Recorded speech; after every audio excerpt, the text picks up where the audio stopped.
Working with the paranormal on your mind. Welcome to you. This is a little bit of a disjointed vlog that I'm doing. What links the sort of different themes is they've just happened at the same time, so it's just a sort of a, and as you know, I don't really believe, I think time is a human construct or constraint. But you know, they've just happened today, really. So that's what links them. And maybe you think there's nothing else. Maybe I'm just trying to find something in it. But what's happened is I've recently regained so many of my powers. And like I've said before, it's like a download of information and power. Rather than a gradual evolution of it, it just sort of happens. Not necessarily in a moment, but you know, you're not aware of these developing again. They just seem to happen. And I wanted to share with you what had happened, some of the revelations that have happened so far. Now, I say I've regained these powers because, to be honest, I don't think that I've got anything that I didn't have before. But for years, I never thought about them, never actually considered them to be a part of the paranormal. And certainly over the last few years, they've waned considerably. I believed it was related to the black magic attacks that me and my family were undergoing. And maybe it was the years of psychopathic abuse. And most probably it was both. Or could it have all have been in my mind? Could everything be in my mind? Manifesting. Now, I've already made a vlog on manifesting. So this is really just a recap. Do look at the manifesting vlog if that's what you're interested in. But just to recap, I mean, when you're manifesting, be clear about your goals. And by being clear, I mean, don't leave anything to chance. Actually specify exactly what you want. Because if it can be misinterpreted, it will be. Ask for what you want. So physically ask for it. And many people would say even write it down. You could even make a sigil of it. Start working towards your goals. Let go of any resistance you may have or limiting beliefs. Check your energy and, if necessary, change it. Trust the process. Be mindful of and thankful for what you receive. So I really want to talk about 3. Start working towards your goals. And I want to really address this. Now, non-magicians, and I'm going to call them muggles later, just because it amused me. Non-magicians always assume that magic is about achieving the most incredible things and will invent the most difficult tasks to test the magician. But even if the magician manages to complete this difficult task, they'll accuse the magician of some sort of subterfuge and still refuse to believe in the power of magic. Now that's because magic, like religion, is about faith. And those who don't have it will never have it, and they will never comprehend it. So, you know, you're wasting your time trying to convince the skeptical. Absolute waste of your time. Because, you know, they have to have faith to be able to see it, because they will always come up with some circuitous reason of how it worked. You may know that I do these shorts with a pendulum. And, you know, often they get very few people watching them. And then every so often, YouTube promote them. And I get sort of 1,000 hits or something like that. And people are going, oh, I don't believe in crystals. And you know, neither do I. You know. Oh, not in the way that not in the way that they mean. I don't. No, no. And in fact, the crystal I use is plastic, so But they're always trying to come up with skepticism about how it's working, and like nobody says, well, why would I be cheating? What possible reason have I for creating any subterfuge? I mean, I don't even make any damn money from YouTube. And even if I did, what difference would it make? Because I'm just saying yes or no.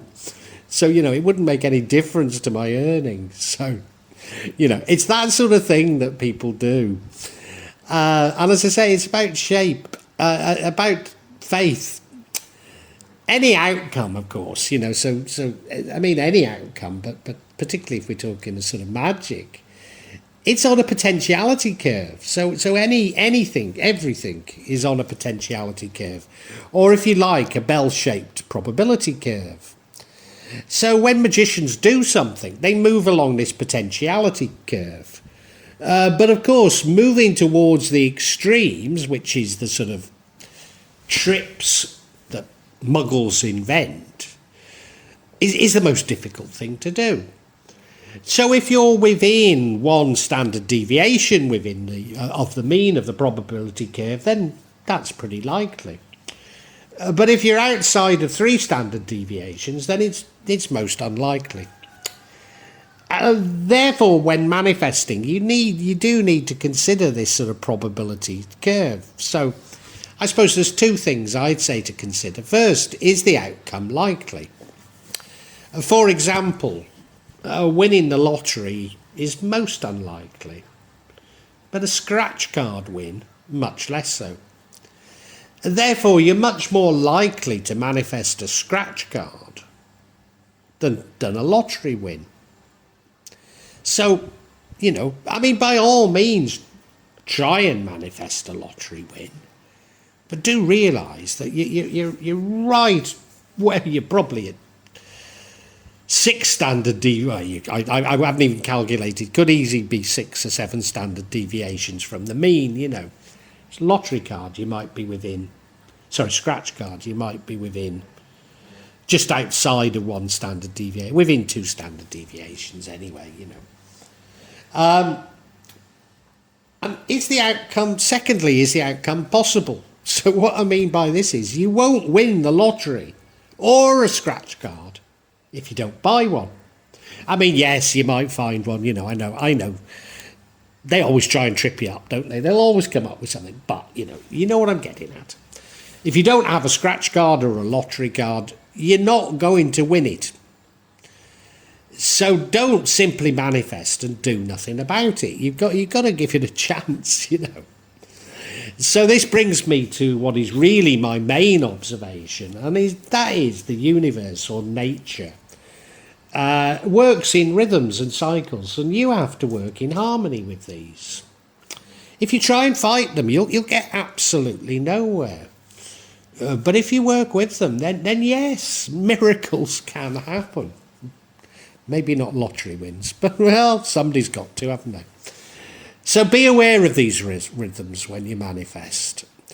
And now it's Maddie's birthday next week. And I had plans to take her to Solo for 2 nights.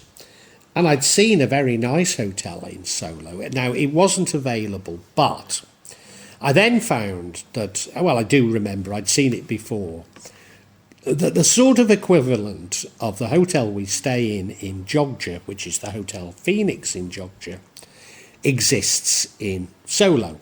And that was available, reasonably priced.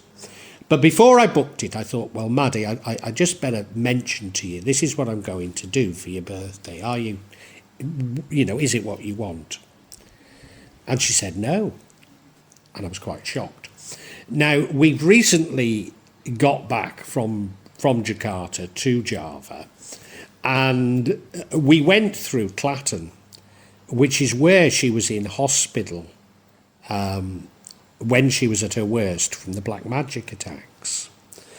And during the black magic attacks, she certainly associated solo with black magic and was very frightened of it. In fact, when she was at her very worst and we had to get from Jumba to Gun and Keedle, we actually got off at Clacton. The train, of course, passes through Solo. And as it passed through Solo, she was screaming and shouting, particularly at people on the, at the train station, on the platform, shouting out of the window at them. She was absolutely manic. But I thought she'd fully recovered, but no, she didn't want to go to Solo because she still has these associations. And they were brought back because we went through Clacton and I pointed out the hospital that she'd been into her. And so I agreed, okay, well, we'll go to Jogja instead. I mean, we'd been in Jogja, 4 months previously. So, I thought Solo was a little bit different, or 5 months previously. Solo was somewhere a bit different, but no, we'll go back to Jogja. So, for me, if I go to Jogja, I have to stay in the Phoenix, since this damn health crisis, it isn't anything like the hotel it used to be, but I guess nowhere is. But anyway, I wouldn't consider anywhere else. I wouldn't. It's not me going to Jogja. So I went online and tried to book, and it wasn't allowing me to book. It said I've got to contact the hotel, and I kept trying to do it, and it wouldn't allow me to book. It said I've got to contact the hotel directly. And I never want to do that because of, a Westerner phoning up a hotel in Indonesia. You will get quoted the highest rate possible. Whereas if I do it online, then I'm anonymous and I can normally get a decent rate. So I didn't want to do that, very reluctant. So I kept trying. I tried on my phone. And then I noticed the price had gone up incredibly. So I began thinking, what could that be? Anyway, I tried again the next day. And the same thing happened, and he said, I've got to contact the hotel.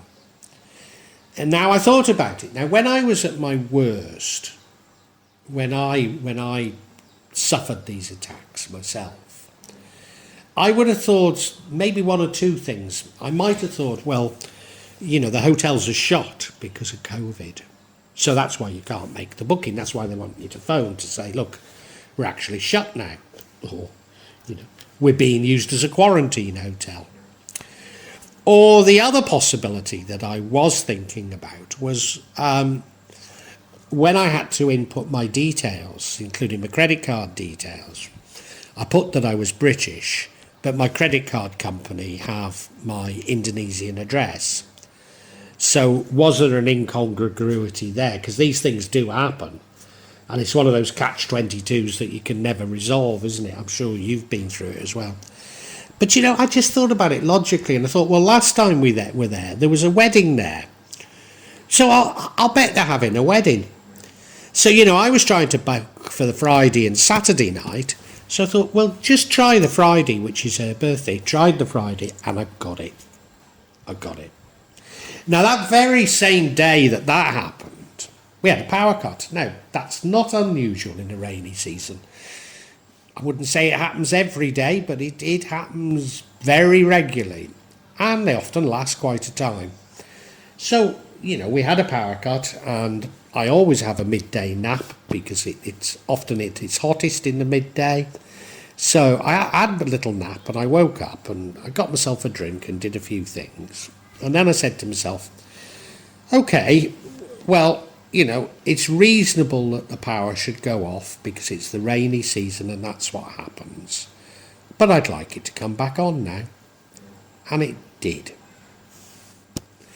So, on both these occasions, I was almost negotiating with the universe. I was saying, look, it's okay. It's okay. I understand that I can't have the hotel for 2 nights when I want it. I understand I can't have less electricity 24/7. That's fine. But could I have this? Indeed, I'd convinced myself of those logics that, there was a wedding on. And I'd also convinced myself of the logic that, the power needs to go off because they need to repair something. Maybe a line's come down. I can't have everything that I want. But, it's not unreasonable for me to want these, and it could happen. So I can have some. As I say, when my powers were at the lowest, I just wouldn't have seen it in these ways. And we create obstacles, you see, which become self-fulfilling. Now, you probably know this as the law of attraction, and you probably also know that I'm a bit sniffy about the law of attraction. The reason is that it's just it's like get-rich-quick programs, isn't it? It's one of these fraudulent sort of things you see on YouTube, indeed. But I don't want to accuse it of being fraudulent. No, these elements of the law of attraction are very real. Not simply the negative, but also the positive. And I see this as submitting to the universe. Indeed, that's why I believe my powers have returned.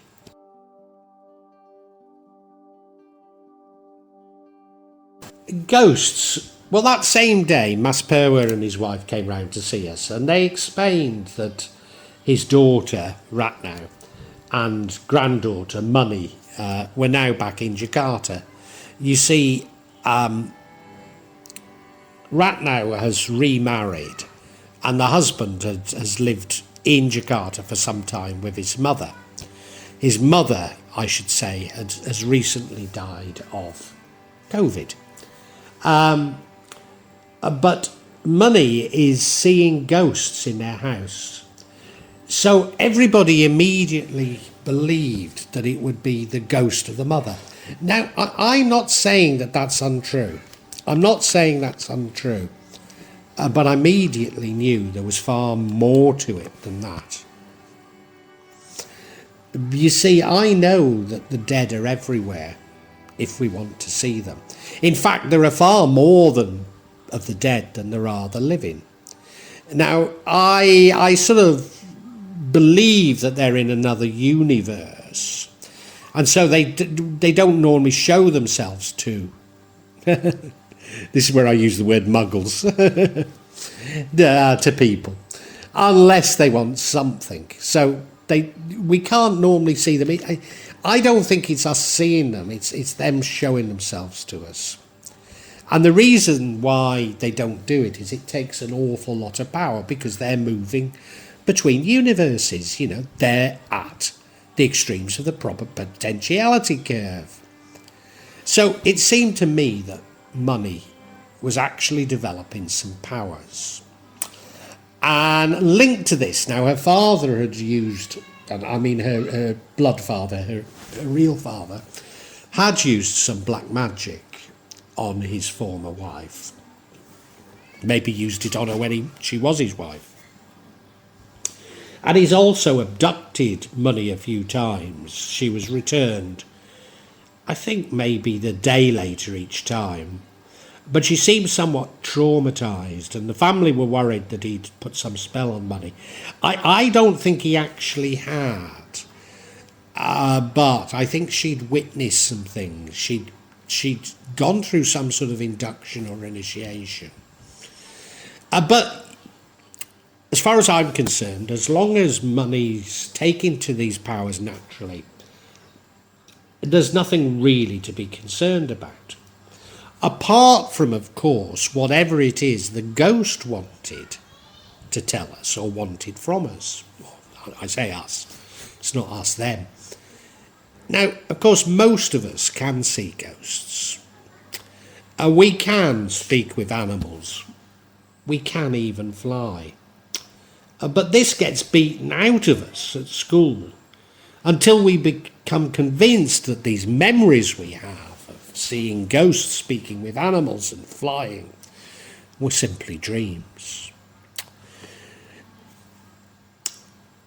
I was then told that Mummy had become frightened because she saw her mother becoming bigger and bigger.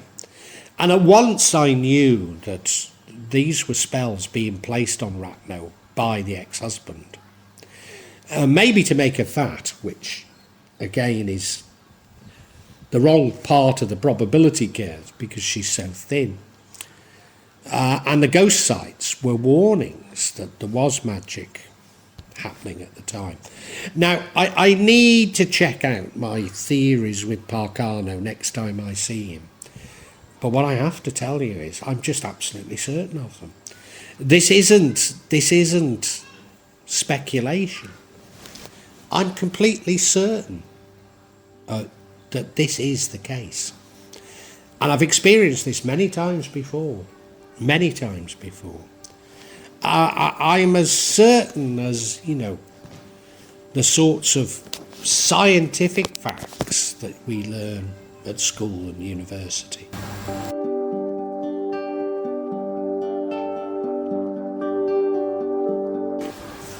Mentalism. Now, of course, I've repeatedly argued that we co-create our reality with God, that all is actually mental. But I've also much more recently been arguing that this conflicts with the idea of the universe creating all, and that we need to submit to the universe. But what I do know is that, as always, true power lies in being able to live and work with these contradictory ideas, synthesizing them. So yes, submitting to the rhythms and cycles of the universe, not trying to go against the cycles, which is like like swimming or trying to turn the tide of the sea, but to co-create when the cycle favours you.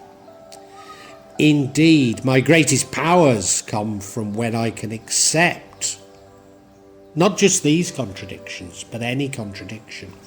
So when I finally can square I don't square it, I just accept it.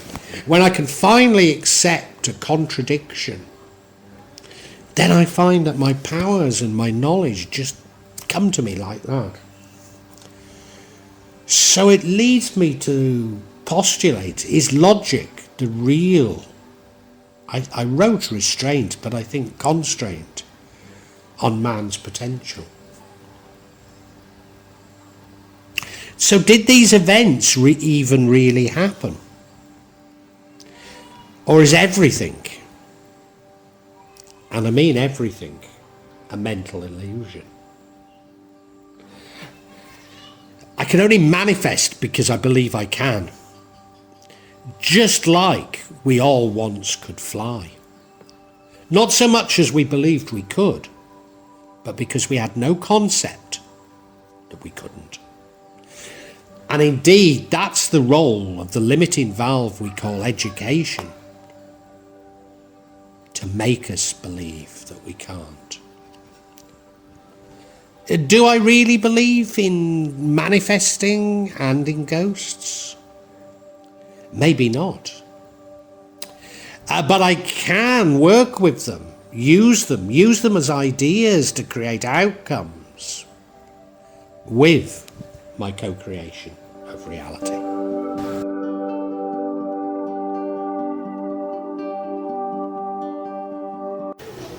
Well, I really hope you've enjoyed this vlog, and that, not only got something out of it, but provoked thoughts. I'm not here to push my beliefs, my thoughts on you, only to open up your own thinking, get you thinking about the world and life. When I started The Real Magic of Java, I believed that I'd only release them every month or maybe every 2 months. But now I find myself adding to this subsection once or twice a week. But please subscribe and hit the bell to get notifications for when I add new parts to this subsection. In part, the reason why I'm doing it more often is that the concept has moved from filming rituals and events that took place in Java, to me also describing my beliefs and philosophy.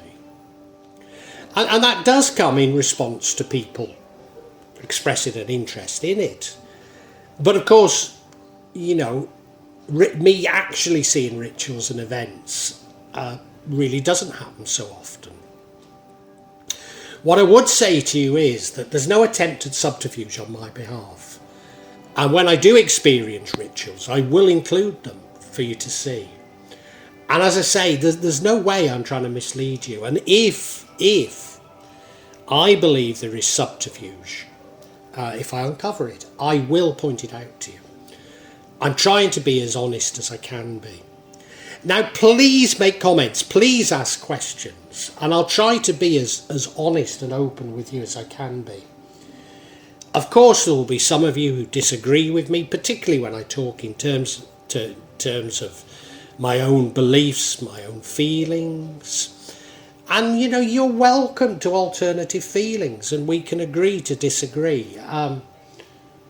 Sometimes I find that people on YouTube can be unnecessarily attacking and aggressive, and at times I don't restrain myself enough, and I apologise, but it's not my intention to put anybody down, you know. I know what I talk about can be emotive, and it can be challenging to your beliefs. But, you know, I'd love to enter an open discussion, a heartfelt discussion. But unfortunately, I often come across things that are, especially when people quote the scriptures to me, I've just no idea where it takes us, you know. Because I'm speaking from the heart, you know. I mean, you know, sorry, if you want to quote the scriptures at me, do so, but it doesn't have much impact on me, you know. I personally have no desire to impose my feelings on you, and I suppose when people try to do it to me, it washes off, you know.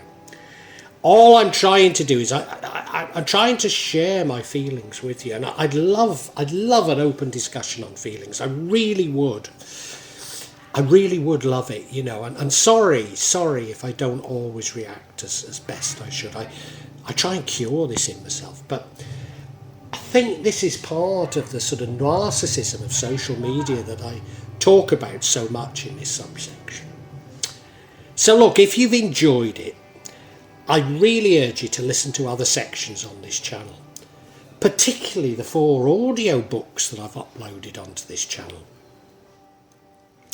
Yes, they are in a novel format. They are novels, but they go into much greater depth than my thoughts and feelings. Now, what I would say to you is these are sequential. So my thoughts and feelings develop as we go through each chapter and each book. So it does begin with 1.1, the Chinese cemetery. But, you know, hey, it's up to you. Feel free to dip in as you wish, as you want. And, you know, really heartfelt thanks for listening to this.